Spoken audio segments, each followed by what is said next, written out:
Okay, we are going to discuss about a column in Excel. When we talk of a column is a group of cells that run from the top of the page to the bottom.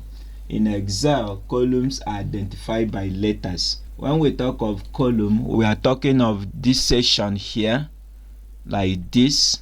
Okay, all these things we call column. These are the columns. You can see the header of the column are represented with letters. You can see alphabetical letters. You can see A, B, C, and so on. And when it reaches Z, it is going to start with AA, and so on. From here, you can see you will have up to T, but you can keep on using the scroll bar. And when it reaches Z, this is the Z.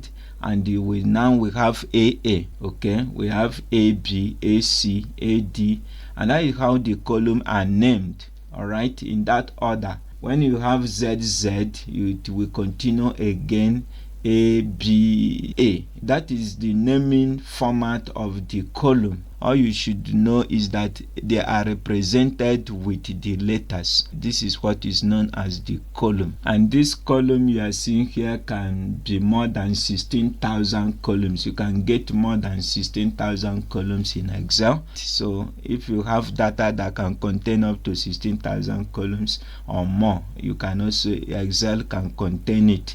All right. So that is all about column, guys, and what you should know is that the naming of column, it is represented with the alphabetical letters in that order. All right, that is how to know the column in Excel, guys. Thank you.